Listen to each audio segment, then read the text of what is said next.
আসসালামু আলাইকুম। Technique easy এডুকেশনের পক্ষ থেকে আপনাদের সবাইকে স্বাগতম জানাচ্ছি। প্রিয় শিক্ষার্থীরা, চলে আসলাম নতুন আরও একটা পর্ব নিয়ে।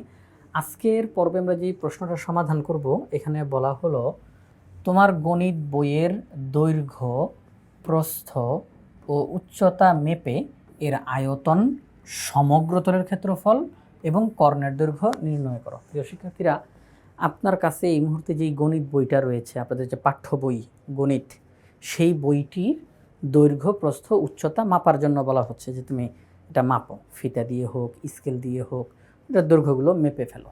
মেপে এরপর এই যে গণিত বই, এটা কিন্তু একটা ঘনবস্তু।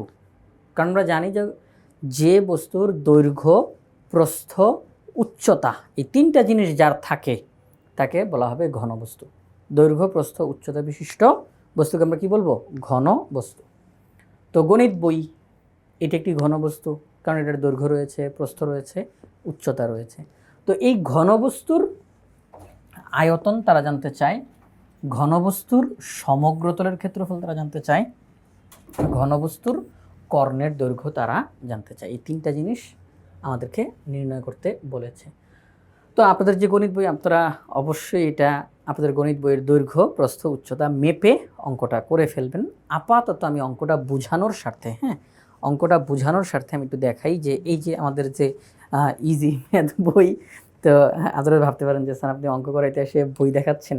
আচ্ছা, তো এই যে ইজি ম্যাথ বই, এই ইজি ম্যাথ বইয়ের আপনাদের যে গণিত বই তার দৈর্ঘ্যটা মেপে ফেলবেন, প্রস্থটা মেপে ফেলবেন এবং উচ্চতাটা মেপে ফেলবেন। এই তিনটা দৈর্ঘ্য মেপে আমরা প্রথমে এখানে লিপিবদ্ধ করে ফেলব। এরপর আমাদের প্রশ্নে যা যা নির্ণয় করতে বলেছে আমরা সেগুলো নির্ণয় করে ফেলব। যেমন আমরা মনে করুন যে আমরা আমাদের গণিত বইয়ের দৈর্ঘ্য, প্রস্থ, উচ্চতা মেপে ফেলছি। সমাধানে গিয়ে আমরা লিখতেছি আমার গণিত বইয়ের, কার গণিত বই? আমার গণিত বই, কারণ আপনি লিখবেন। তো আমার গণিত বইয়ের দৈর্ঘ্য, প্রস্থ, উচ্চতা মেপে পাই। দৈর্ঘ্যকে যদি আমরা এ বলি, তাহলে এ এর মান 26.5 সেন্টিমিটার এসেছে।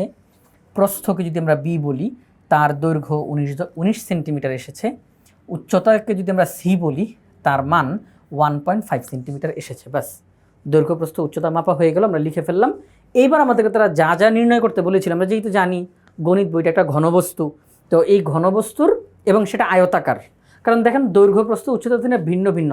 তো আমরা জানি যে দৈর্ঘ্য, প্রস্থ, উচ্চতা যদি ভিন্ন ভিন্ন হয় তাহলে সেটা হচ্ছে আয়তাকার ঘনবস্তু। তাহলে এই যে বই, এই বইয়ের আয়তন জানতে চায়, সমগ্রতলের ক্ষেত্রফল জানতে চায়, কর্ণের দৈর্ঘ্য জানতে চায়। আমরা ধারাবাহিকভাবে সূত্র প্রয়োগ করে অঙ্কটা সমাধান করে ফেলব।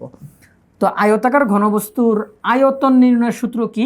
দৈর্ঘ্য গুণ প্রস্থ গুণ উচ্চতা। দৈর্ঘ্য গুণ প্রস্থ গুণ উচ্চতা, ঘন একক। তো এ এর মান 26.5, বি এর মান 19, সি এর মান 1.5, ঘন আর এককের জায়গায় আমরা এখন সেন্টিমিটার লিখব, কারণ এখানে সেন্টিমিটার দেওয়া আছে।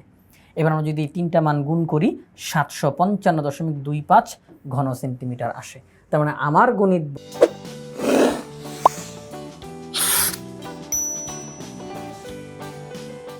বইয়ের আয়তন 755.25 ঘন সেন্টিমিটার।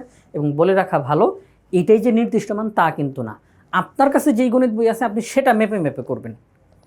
এখানে আমরা একটা মান বসিয়ে অঙ্কটা করে শুধু সিস্টেমটা আপনাদেরকে দেখাচ্ছি, পদ্ধতিটা। আপনি আবার কিন্তু ধরে নিয়ে না যে এইটাই সঠিক, একটু এদিক সেদিক হইতেই পারে। আপনি নিজে মাপবেন আপনার গণিত বইটা, দৈর্ঘ্য, প্রস্থ, উচ্চতা মেপে যা যা আসে ওই মানগুলো দিয়ে অঙ্কটা করবেন। ঠিক আছে? আশা করি এর কোনো কনফিউশন হবে না। তাহলে বইটির আয়তন আমরা নির্ণয় করে ফেললাম। এবার বইটির সমগ্রতলের ক্ষেত্রফল আমরা নির্ণয় করব। আচ্ছা, তো আয়তাকার ঘনবস্তুর সমগ্রতলের ক্ষেত্রফল নির্ণয়ের সূত্র কি? সেটি হচ্ছে 2 × AB + BC + CA বর্গ একক। অর্থাৎ এই যে দৈর্ঘ্য গুণ প্রস্থ যোগ প্রস্থ গুণ উচ্চতা যোগ উচ্চতা গুণ দৈর্ঘ্য, এবং পুরো মানটা যোগ করে দ্বিগুণ করব, আমরা 2 দিয়ে গুণ করব। তো আমরা দৈর্ঘ্য গুণ প্রস্থ যোগ প্রস্থ গুণ উচ্চতা যোগ উচ্চতা গুণ দৈর্ঘ্য, এবং পুরো মানটা যোগ করে 2 দিয়ে গুণ করব।